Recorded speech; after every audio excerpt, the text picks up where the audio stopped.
lagi di Podcast Season 5 episode ketiga. Hari ini kita akan ngobrol-ngobrol bareng sama seseorang yang spesial banget. Kalau kemarin kita bahas-bahas tentang Kabinet Baru Hima dan juga perspektif atau pandangan masyarakat tentang PLB versus PNF. Nah, hari ini saya akan mengajak kalian semua untuk mengetahui, untuk mengulik-ulik lagi sebenarnya pendidikan non-formal itu apa sih? Nah, hari ini Podcast akan mendatangkan seseorang yang spesial banget. Inilah dia. Selamat datang Bu Adi. Assalamualaikum, selamat pagi. Gimana Bu kabarnya? Alhamdulillah sehat.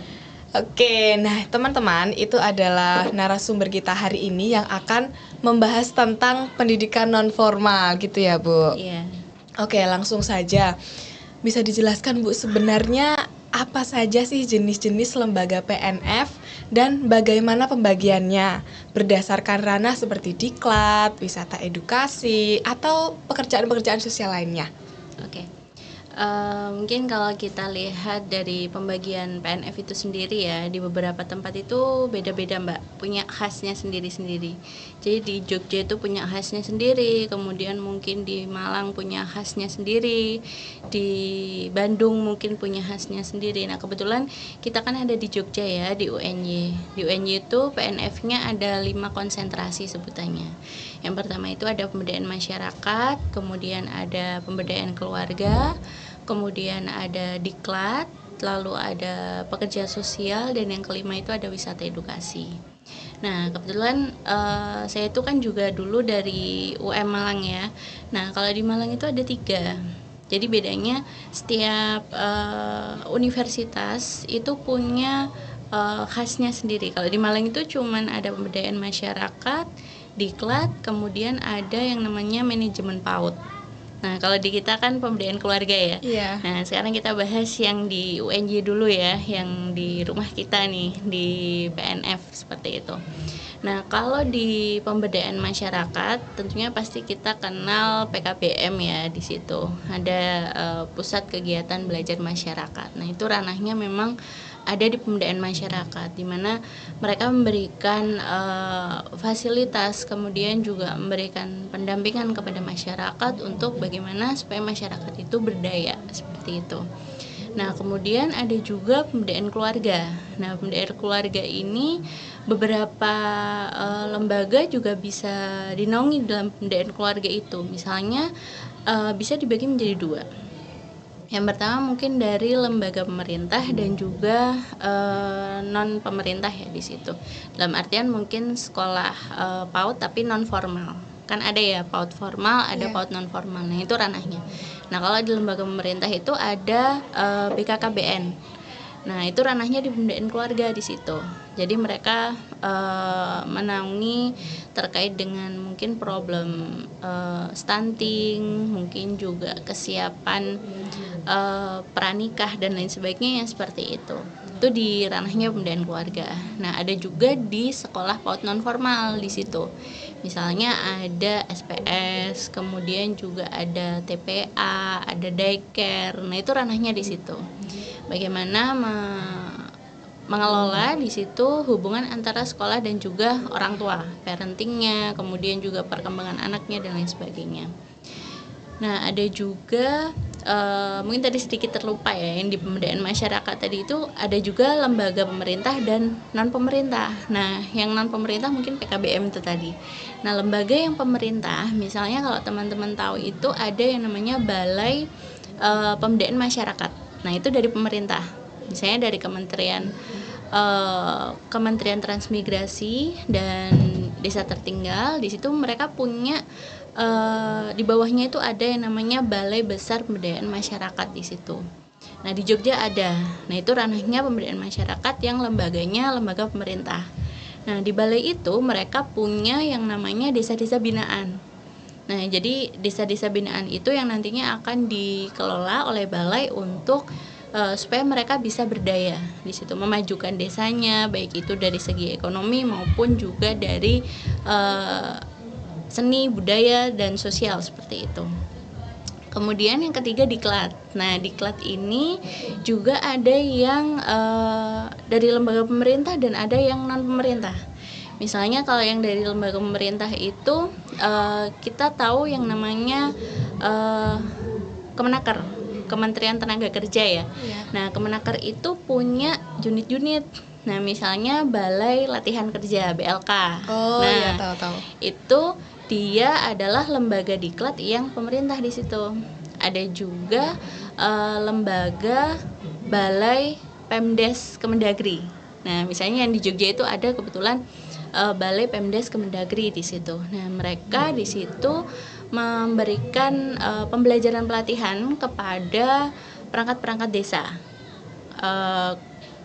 Kepala desa, kemudian juga ada RT RW yang memang di sana itu dilatih untuk bagaimana mereka bisa mengelola desanya terkait dengan keuangan, tata kelola dan lain sebagainya, batas desa dan lain sebagainya. Itu yang pemerintah. Kemudian kalau yang lembaga diklat yang non pemerintah ini ada yang namanya LKP, Lembaga Kursus dan Pelatihan. Nah, itu kan dia dari non pemerintah ya. Jadi memang dikhususkan misalnya ada LKP komputer, LKP bahasa asing seperti itu. Nah, itu yang non pemerintah. Terus yang keempat di sini ada pekerja sosial. Nah, pekerja sosial itu juga ada dua, ada pemerintah dan non pemerintah. Nah, lembaga yang dari pemerintah itu misalnya dinas sosial. Nah, dinas sosial itu punya balai-balai juga. Misalnya kalau di Jogja ini ada Balai Rehabilitasi Remaja, Balai Rehabilitasi Wanita, Balai Rehabilitasi Anak misalnya seperti itu. Kemudian ada juga lapas. Lapas itu juga ranahnya dari pekerja sosial di situ. Kemudian kalau di Jogja kan ada lapas perempuan dan anak serta lapas yang khusus untuk laki-laki ya di situ. Nah, kemudian untuk yang non pemerintah di sini misalnya ada panti asuhan, kemudian juga mungkin panti lansia seperti itu. Nah, itu ranah-ranahnya dari pekerja sosial. Nah, kemudian yang kelima ini khasnya dari rumah kita, dari PNF UNY nih, yang kebetulan kemarin memang dari beberapa PNF di Indonesia itu baru kita yang punya, yaitu wisata edukasi. Nah, ini yang jadi unggulan nih di PNF kita, di PNF UNY. Nah, wisata edukasi ini dia ranahnya PNF karena memang aktivitas-aktivitasnya itu di luar sekolah kan. Nah, misalnya kalau di UNY itu kita pasti sudah nggak asing ya yang namanya pemandu wisata seperti itu. Kemudian fasilitator yang ada di tempat-tempat wisata. Sebut saja misalnya kita punya website Gembira Loka, Gembira Loka Zoo. Kemudian kita juga punya website di Gunung Kidul, di Beji Harjo itu ada Gua Pindul. Kemudian juga mungkin ada desa wisata yang lainnya yang kita punya ada website di situ. Nah, nanti ranah-ranahnya di situ kita bisa menjadi pemandu, bisa menjadi fasilitator dan lain sebagainya.